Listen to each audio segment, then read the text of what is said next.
Hey guys, welcome back to another learning video. I am Sugupta and I am saying you hi. Hope you all are doing your studies well.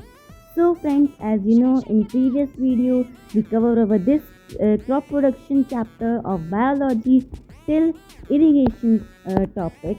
So let's come to forward of irrigation topic and let's do a recap also, as this video comes up after very long time, for example you can say after 2 or 3 months. Yeah, 2 or 3 months, पता नहीं मुझे. Wait for a while, let me see my channel. 2 months. Sorry guys for this, but मैं इसलिए video नहीं डाल पा रहा था क्योंकि मेरे एग्ज़ाम्स चल रहे थे, या मेरे भी एग्ज़ाम्स चलते हैं, हम भी परीक्षाएं देते हैं. So guys let's move to the chapter and our topic it's irrigation. So let's get started and मैं पूरी कोशिश करूँगा कि मैं डेली वीडियोस अब डालूँ as my exams are over. So let's get started with the same chapter.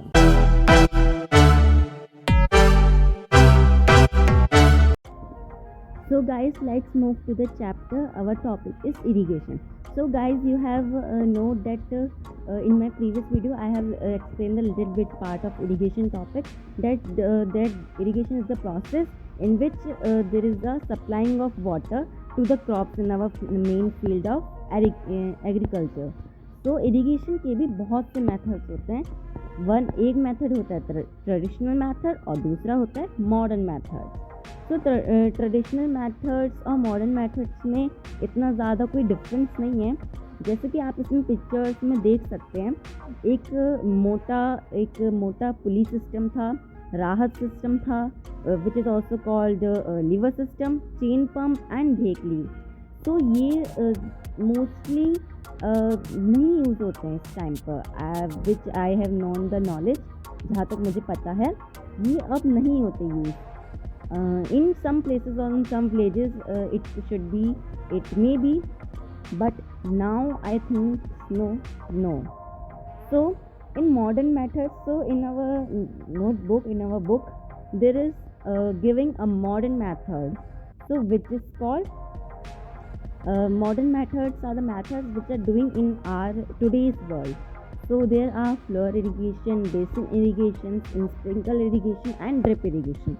तो इसमें बहुत से बेसिक मेथड्स हैं, मॉडर्न मेथड्स जो मॉडर्न में यूज़ किए गए हैं. मीन्स जैसे कि स्प्रिंकल में ज़्यादा कुछ नहीं है, ये आपने अपनी अर्लियर क्लासेस में भी पढ़ रखा है. एंड ड्रिप इरिगेशन ये मैंने आपको चैप्टर में बताया था, जो मेरी चैप्टर वाटर था, मेरा कोई चैप्टर नाम मुझे याद नहीं अभी. तो उसमें मैंने आपको ड्रिप इरिगेशन की बहुत ज़्यादा डिटेल में बताया था. तो इसमें अब इतना ज़्यादा ट्रिकी नहीं है ये drip irrigation, but still I explain you that. First come to furrow irrigation. So furrow irrigation में क्या होता है, there is a type of irrigation which allows water to enter the field through canals और furrows made be between two rows of a crop. Means for example that this is our main crop, this is our crop, and here is it water flowing, and this is our crop, and water flowing. ऐसे होते. this is floor irrigation.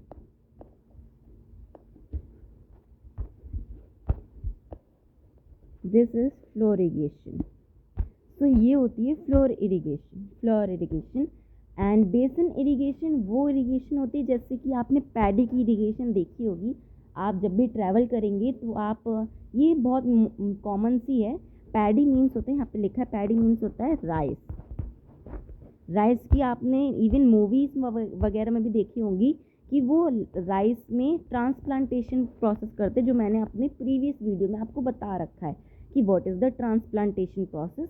तो उसमें ही basin irrigation होती है कि पूरा field जो है वाटर से भरा रहता है. Wait, I have to change the colour. तो पूरा जो लैंड होता है उनका पूरा जो इनका फील्ड होती है वो पूरी वाटर से फिल्ड होती है, एंड उस पर वो क्रॉप लगा देते हैं विच इज़ कॉल्ड पैडी. उससे राइस निकलता है.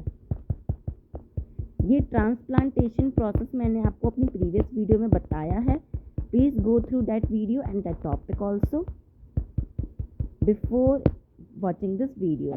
तो ये होती है बेसिक इरिगेशन की पूरे हमारे एग्रीकल्चर फील्ड में वाटर डाल दिए जाते हैं एंड उस पर ट्रांसप्लांटेशन के प्रोसेस की हेल्प से पैडी लगा दी जाती है, मीन्स राइस को ग्रो कर दिया जाता है.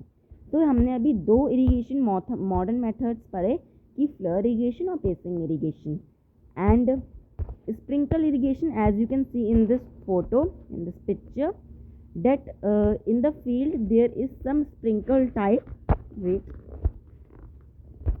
some sprinkle type जो जहाँ से एकदम पानी निकलता है एंड वो गोल गोल घूमते हैं ताकि पूरे लैंड में जितने भी क्रॉप्स हैं उनको वाटर मिल जाए.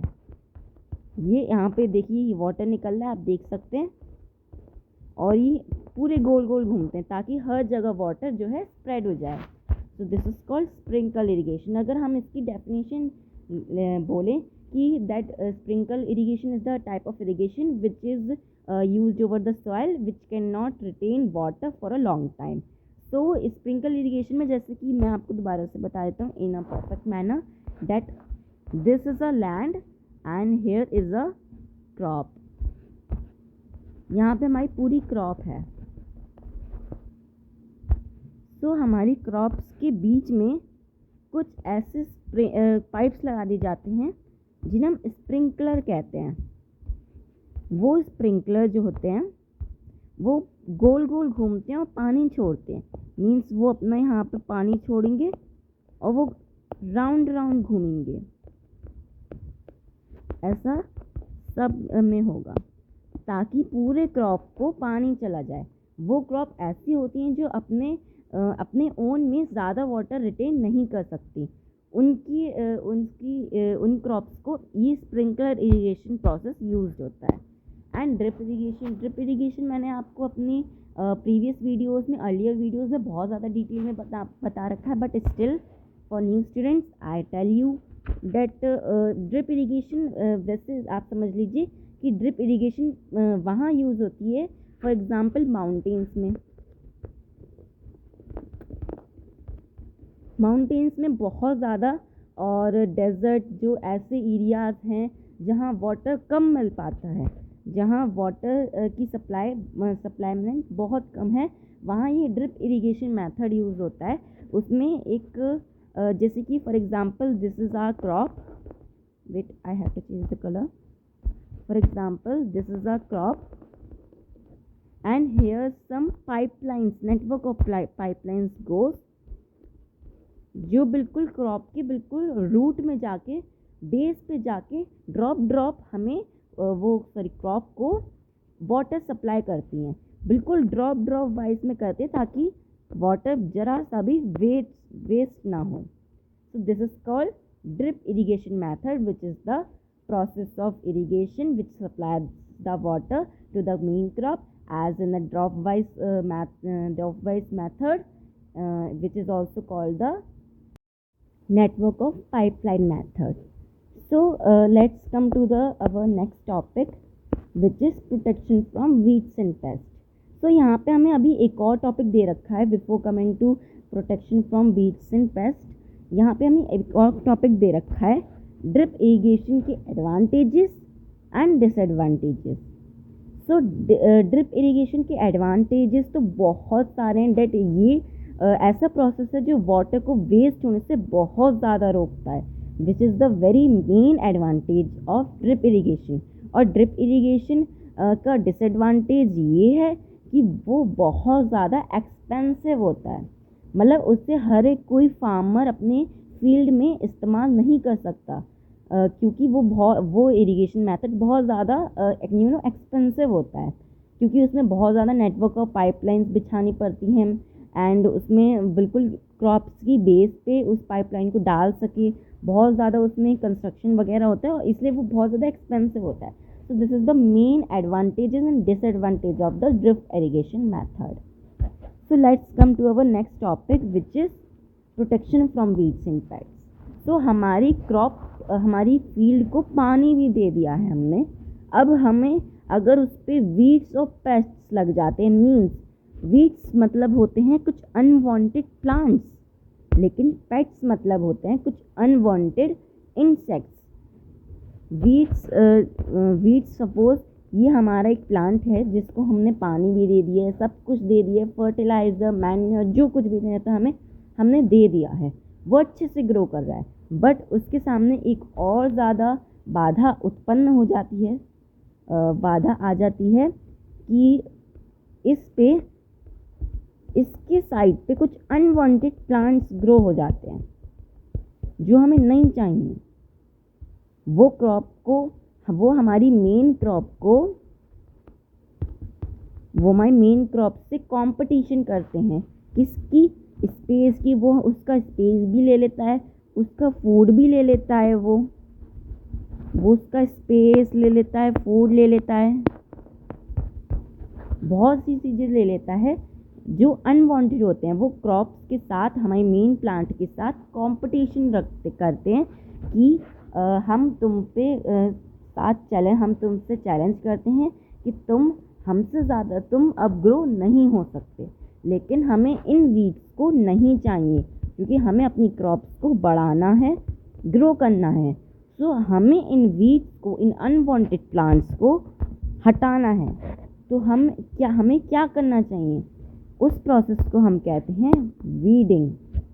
तो वीडिंग वो प्रोसेस होता है जब हम अपनी मेन फील्ड से मेन क्रॉप के साथ जो अनवांटेड प्लांट ग्रो हो जाता है उसको हटाना। उस प्रोसेस को हम कहते हैं वीडिंग। तो वीडिंग प्रोसेस हम खुरपा से भी कर सकते हैं, जो आजकल यूज़ होता है, खुरपा, जो वीड्स को हटा सकते हैं। और हम होए भी ले सकते हैं वीड्स को हटाने के लिए। और सबसे मेन, अगर हमें बिल्कुल डिस्ट्रॉय करना है तो हम कुछ केमिकल्स डाल सकते हैं, विच इज़ कॉल्ड वीडीसाइड्स और हर्बिसाइड्स। वो पूरे वीड्स को, पूरे लैंड में से, पूरे हमारे एग्रीकल्चर लैंड में से वीड्स को हटा देता है। तो वो वीडीसाइड्स और हर्बिसाइड्स एक स्प्रे से होते हैं। As you can see in this picture that यहाँ पे एक मैन है जो एक स्प्रे कर रहा है, उसके पास स्प्रे है, वो पूरे लैंड में स्प्रे कर रहा है। वो है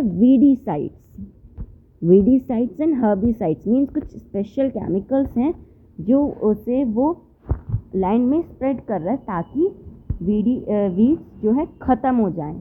क्योंकि वीड्स हमें नहीं चाहिए, वो हमारी मेन क्रॉप के साथ कंपटीशन कर रहे हैं कि वो उसका, हमारी मेन क्रॉप का हमारा स्पेस ले रहे हैं, फूड ले रहे हैं, एयर ले रहे हैं, बहुत कुछ ले रहे हैं। तो हमें वो नहीं चाहिए, हमें उससे कोई मतलब ही नहीं है। तो इसे हमें उससे हटाना है, तो हम स्प्रे कर सकते हैं केमिकल्स का, और हम उन्हें होए से हटा सकते हैं। So these are the processes of weedicides of herbicides, that how can be used or what is the means of weeding. So weeds जो होते हैं, जैसे you can see in this picture, in these pictures, that weeds कौन से होते हैं, that white oats, grass, etc etc. So ये सारे weeds हैं। So let's come to our next topic, which is pest control. So pest control में, जैसे कि मैंने अभी आपको बताया था कि कुछ इंसेक्ट्स का अटैक हो जाता है, कुछ डिजीज़ का अटैक हो जाता है हमारे क्रॉप्स पे। सो पेट्स का आप देख सकते हैं, जैसे कि फॉर एग्ज़ाम्पल जब हम बीमार पड़ते हैं, जब हमें वायरस लग जाता है या फिर हम बीमार हो जाते हैं, बैक्टीरिया लग जाता है हमें, तो हम कुछ मेडिसिन लेते हैं, कुछ एंटीबायोटिक्स लेते हैं, जिससे हम ठीक हो जाते हैं। तो ऐसा ही हमें प्लांट्स के साथ होता है, हमारे प्लांट्स के साथ होता है, हमारी क्रॉप्स के साथ होता है। वो हमारी क्रॉप्स भी एक लिविंग थिंग है, और वो भी बैक्टीरिया, वायरसेस और फंगी से अटैक कर जाते हैं। और कुछ ऐसे इंसेक्ट्स होते हैं जो उन्हें हार्म करते हैं। तो उन इंसेक्ट्स का नाम है फॉर एग्ज़ाम्पल टर्माइट्स। जैसे फॉर एग्ज़ाम्पल उन इंसेक्ट्स से हमारी मेन क्रॉप को अटैक हो जाता है और वो बीमार पड़ जाते हैं। अब उन्हें ठीक करने के लिए हमें उन पर केमिकल्स डालने पड़ेंगे, मीन्स उन्हें दवाइयाँ देनी पड़ेंगी ताकि वो ठीक हो जाएं। तो उनकी क्या क्या दवाइयाँ होती हैं? DDT like, for example if we take the example of chemical which is called DDT, वो पूरे जर्म्स को, जितने भी इंसेक्ट्स होते हैं, फंगीज होती हैं और जितने भी उन पर बैक्टीरिया लगे होते हैं वो ख़त्म हो जाते हैं, किल हो जाते हैं। उन्हें कहते हैं पेट्स, और उन्हें हटाने को कहते हैं दीज केमिकल्स जो हम उन पे छिड़कते हैं उनको कहते हैं पेस्टिसाइड्स। तो यहाँ पे हम देख सकते हैं कि कुछ इंसेक्टिसाइड्स हैं विच किल और harm insects such as locusts, termites etcetera, and कुछ फंगीसाइड्स हैं विच डिस्ट्रॉय फंगी। अब यहाँ पे कुछ डिसएडवांटेजेस भी दे रखे हैं पेस्टिसाइड्स के। कुछ जो हम स्प्रे पेस्टिसाइड्स, अभी मैंने आपको बताया, जो हम स्प्रे करते हैं केमिकल्स वगैरह लाइक DDT को, इंसेक्ट्स को, फंगीज को, बैक्टीरियाज को हटाने के लिए प्लांट से, तो उनके डिसएडवांटेजेस भी हैं। अब डिसएडवांटेजेस क्या है? अब वो तो हमें बहुत मदद कर रहा है, क्या है भाई डिसएडवांटेजेस? अब डिसएडवांटेजेस ये हैं कि वो कुछ अच्छे यूज़फुल इंसेक्ट्स होते हैं, for example butterfly, honey bee, जो प्लांट्स को पॉलिनेशन के लिए मदद करते हैं, वो भी मर जाते हैं उनके साथ, क्योंकि वो एक जहरीला एक केमिकल होता है जिनसे वो भी मर जाते हैं। और जो हम इरिगेशन करने के बाद जो ये एक्सेट्रा स्प्रे डालते हैं, DDT फॉर एग्जांपल, वो एनवायरनमेंट के लिए अच्छा भी नहीं होता, बहुत हार्म होता है, और वो नॉन बायोडिग्रेडेबल भी होता है। वो जब सॉइल के साथ मिक्सड हो जाएगा तो सॉइल उसे एब्जॉर्ब कर लेगी और वो प्लांट्स के पास चला जाएगा, प्लांट्स हमारे क्रॉप्स उसे एब्जॉर्ब कर लेंगे। वही क्रॉप्स जब हार्वेस्टेड होंगे और वो हमारे ह्यूमंस हमारे पास आएंगे, तो जो पेस्टिसाइड्स की जो भी हार्मफुल केमिकल्स होंगे वो हमारे अंदर आ जाएंगे और हमें भी उनसे वायरसेस और एक्सेट्रा हो जाएगा। सो यही हैं इन पेस्टिसाइड्स की disadvantages. So now we come to our next topic which is harvesting, threshing and winnowing. So हमारी पूरी की पूरी क्रॉप तैयार हो चुकी है, अब हमारा पूरा सब कुछ हो चुका है, फर्टिलाइजर्स, मैन्योर्स, उसमें वीड्स और पेट्स भी हट चुके हैं। अब हमारी क्रॉप पूरी तैयार हो गई है। अब सबसे मेन कॉमन आता है process which is called harvesting. हमारी बहुत कॉमन सी बात है कि हमारी जब क्रॉप बन जाएगी तो उसे खाने के लिए हमें तोड़ना तो पड़ेगा ही, तो उस प्रोसेस को हम कहते हैं हार्वेस्टिंग। क्रॉप को मेन फील्ड से हटाने को हार्वेस्टिंग कहते हैं। अब हार्वेस्टिंग दो टाइप से भी हो सकती हैं। अब आजकल मॉडर्न मेथड चल रहा है सब कुछ, तो मशीन से की जाती थी, लेकिन कुछ लैंड्स में आज भी हाथ से एक खुरपा से की जाती हैं आज भी, बट इन सम प्लेसेस। और अर्लियर टाइम में हाथ से ही की जाती थी, वहाँ पे कोई मशीन का इन्वेंट नहीं हुआ था, तो हाथ से ही की जाती थी। So this process known as harvesting, and harvesting can be done by harvested machine और with hand only. So now we come to next which is threshing. अब हमारी क्रॉप जो है फील्ड से हट गई है, अब हम उसे खाएंगे। कैसे खाएंगे? सबसे पहले हमारी क्रॉप में से जो हमें चाहिए फूड वो निकले, तो इसे कहते हैं थ्रेशिंग मेथड। वो एक मशीन होती है, वो क्या करती है, हमारी जो प्लांट होता है, हमारा जो क्रॉप होता है, उसमें से ग्रेन्स को हार्वेस्टेड कर देती है। मीन्स हार्वेस्टेड ग्रेन्स में से, हार्वेस्टेड प्लांट्स में से ग्रेन्स को हटा देती है। सो इस प्रोसेस को हम थ्रेशिंग कहते हैं, and this is done by this threshing machine. And now we come to our next which is winnowing. अब हमारी ग्रेन्स निकल गई हैं, अब ग्रेन्स को चफ में से सेपरेट करने के लिए हमें विनोइंग मेथड यूज़ करना होता है। जैसे आप देख सकते हैं, ये लेडी हवा से मतलब थोड़ा ऊंचाई से इन ग्रेन्स को नीचे गिरा रही है। ये क्यों गिरा रही है? क्या पागल है ये? हम कहेंगे नहीं, but she is very intelligent. क्यों गिरा रही है? क्योंकि ताकि जो चफ होता है हमारा वो लाइट होता है, तो वो लाइट होता है तो वो जल्दी से नीचे गिर जाएगा। ये देखिए यहाँ पे ग्रेन्स और ये चफ सेपरेट हो रहा है, तो वो नीचे गिर जाएगा जल्दी से, वो नीचे नहीं गिरेगा जल्दी से, वो हल्के हल्के गिरेगा और हवा के साथ से वो सेपरेट हो जाएगा, अपने आप कहीं और चला जाएगा जिस साइड की हवा चल रही होगी, विंड जहाँ की चल रही होगी। और हमारा जो ग्रेन होता है वो हैवी होता है, वो एकदम से नीचे आ जाएगा और हमारा चर्फ जो है विंड से थोड़ा सा दूर चला जाएगा। हमारा ग्रेन्स यहाँ पे आ गया और चर्फ यहाँ पे आ गया। ये हो गया इनका सेपरेटमेंट। इस प्रोसेस को हम विनोइंग कहते हैं।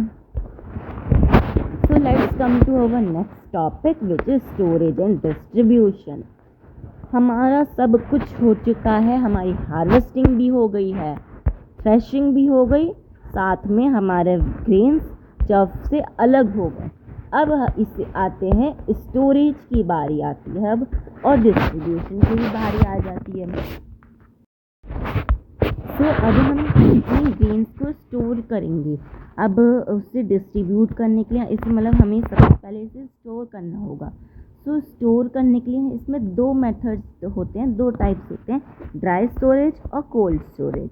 ड्राई स्टोरेज में हमारे फूड ग्रेन्स को सन के नीचे रख दिया जाता है, जिससे कि उनका मॉइस्चर कंटेंट जो है वो 14% बिलो हो जाए और वो पेट से फिर अटैक भी नहीं होंगे। सो this is called dry storage. और कोल्ड स्टोरेज के नाम से हमें पता चल रहा है कि ये कोल्ड में रखा जाता है, मीन्स इसे लो टेम्परेचर में रखा जाता है। And it is also stored of food materials that have very short self life, जिनके पास बहुत ज़्यादा कम सेल्फ लाइफ होती है, वो उन फूड मटेरियल्स को कोल्ड स्टोरेज में रखा जाता है। Then there is increasing crop production. अब हमारी पूरी क्रॉप तो तैयार हो गई है, बट भी गई है, डिस्ट्रीब्यूट भी हो गई है, स्टोर भी हो गई है, सब कुछ हो गया है। अब अगर हमें अपनी क्रॉप प्रोडक्शन को बढ़ाना हो तो हमें कौन कौन से मेथड्स करने चाहिए? What we have to do for increasing our crops? So there is flowing. So flowing method में क्या होता है, हम अपने लैंड को अनकल्टिवेटेड छोड़ देते हैं। फैलोइंग मेथड में हम अपने लैंड को अनकल्टिवेटेड छोड़ देते हैं 1 या 2 सीजन्स के लिए, ताकि उसमें उस लैंड में, और या फिर हम कर सकते हैं कि उस लैंड में जो हमारे लेग्यूमिनस क्रॉप्स होते हैं उनको ग्रो कर दें, ताकि वो सॉइल जो है वो पहले से ही बहुत ज़्यादा अच्छे से न्यूट्रिएंट से बहुत ज़्यादा रिटेन हो जाए, उसमें प्लांट्स और एनिमल्स आके मतलब अपना एक्सक्रीटर डालें ताकि उसमें ह्यूमस बहुत ज़्यादा आ जाए। तो इसलिए हम अनकल्टिवेटेड छोड़ देते हैं फैलोइंग मेथड में। So this is a very common and very nice method which is used for increasing our crop production. And second is crop rotation. So crop rotation method में क्या होता है? Crop rotation method is a method of growing crops fastly, which is in which different types of crops alternately, means one by one on the same field grown. मतलब for example that this is our land, this is our land, and हम अपने land को कुछ parts में divide कर देते हैं। हमने अपने लैंड को 3 पार्ट्स में डिवाइड कर दिया। सपोज हमारे इसमें सेम सीजन्स के क्रॉप्स हैं और एक ही फील्ड पे हमने ग्रो कर लिए हैं। तो हमने जब अपने फील्ड को 3 पार्ट्स में डिवाइड किया और हमने उसमें अलग अलग वो हमने सेम सीजन्स के क्रॉप उसमें ग्रो कर दिए। एक क्रॉप है हमारा ए, एक क्रॉप है हमारा बी, एक क्रॉप है सी हमारा। तो जब हमारा एक क्रॉप तैयार हो जाएगा तो हम इस क्रॉप को अपने बी फील्ड में डाल देंगे, जहाँ हमने पहले से ल्यूमिनियस प्लांट्स ग्रो कर रखे थे। वहाँ हम एक क्रॉप को डाल देंगे। एंड देन हम एक लैंड में यहाँ पे हम ल्यूमिनियस क्रॉप ग्रो कर लेंगे। देन हम सी वाले को इधर डाल देंगे। मीन्स आपको पता होगा कि ल्यूमिनियस क्रॉप वो क्रॉप्स होते हैं जो हमारे प्लांट को नाइट्रोजन, एटमॉस्फेरिक नाइट्रोजन को कन्वर्ट करके नाइट्रेट्स में देते हैं और वो सॉइल में डाल देते हैं। सॉइल से हम प्लांट्स ले लेते हैं। अब सॉइल तो हमारी बहुत ज़्यादा फिर फर्टाइल हो जाएगी अगर हम पहले से उसमें अपने ल्यूमिनियस क्रॉप्स ग्रो कर लेंगे। सो this is the method of crop rotation. इसमें हम क्रॉप्स की रोटेशन कर रहे हैं। आप फिर से समझ लीजिए, यहाँ पे हमारा ए आ गया, यहाँ पे हमारा बी आ गया, यहाँ पे हमारा सी आ गया। तो ए फील्ड में हमने कुछ वीट उगा दिए। वीट उगाने के बाद वो हमने यहाँ पे लेग्यूमिनस क्रॉप उगा दिए। अब ये वीट उग गई, हमने इसे हार्वेस्टेड कर ली। वीट उगने के बाद हमने इसे हार्वेस्टेड कर लिया, हटा दिए यहाँ से। उसके बाद हमने यहाँ पे लेग्यूमिनस क्रॉप लगा दी, और लेग्यूमिनस क्रॉप जहाँ पे बी वाले पे लगी हुई थी, जो बी वाले पे लगी हुई थी लेग्यूमिनस क्रॉप, वो हमने प्लगिंग कर दी उस सॉइल को, जहाँ लेग्यूमिनस क्रॉप पूरी सॉइल में लग गई, आ गई, एंड यहाँ पे हमने फिर से वीट उगा दी। तो this is called crop rotation method. And third is our mixed cropping. Mixed cropping में भी वही होता है। ये हमारी फील्ड है, यहाँ हम क्रॉप्स को मिक्स कर देते हैं। मीन्स यहाँ पे हमने एक क्रॉप लगा दी अपने वीट की, एंड दूसरी क्रॉप हमने लगा दी अपनी लेग्यूमिनस क्रॉप्स की, एंड ये हमने फिर से लेग्यूमिनस लगा दी, यहाँ पे हमने वीट लगा दी। वीट लग गई। तो इससे क्या होगा, जो लेग्यूमिनस क्रॉप हमारे एटमॉस्फेरिक नाइट्रोजन को नाइट्रेट्स में कन्वर्ट करके देंगे प्लांट को, तो प्लांट्स की ग्रो बहुत ज़्यादा हाई होगी, बहुत ज़्यादा अच्छी होगी हमारे प्लांट्स की growth. So this is the process of mixed cropping. So now we come to our next topic which is hybridisation और क्रॉस ब्रीडिंग। फ्रेंड्स, हम इस टॉपिक को हम अपनी नेक्स्ट वीडियो में कवर करेंगे, as the time is running and the video is very long. So इस topic को हम अपनी नेक्स्ट वीडियो में ख़त्म कर देंगे, एंड हमारा ये वाला चैप्टर भी फिनिश हो जाएगा, as only 1 or 2 pages are left. So this is a very important topic. सो हम इस टॉपिक को अपनी नेक्स्ट वीडियो में कवर अप करेंगे। So guys, thank you for watching this video, and if you like this video, so please give it a big thumbs up, and if you are new on my channel, so please subscribe my channel. We are so close to 100 subscribers, so please subscribe my channel. And friends, I also want to ask you that आपको इन annotations में समझ में आता है या नहीं, ये मुझे comment section में बताना। And I am thinking for teaching you in a whiteboard, and तो आप मुझे कमेंट बॉक्स में ज़रूर बताइएगा कि मैं अपने रूम में एक वाइट बोर्ड लगा के उसमें आपको पढ़ाऊँ। So this is a very nice thinking. So please if you like this video, so please give it a big thumbs up. See you in the next video. Bye bye.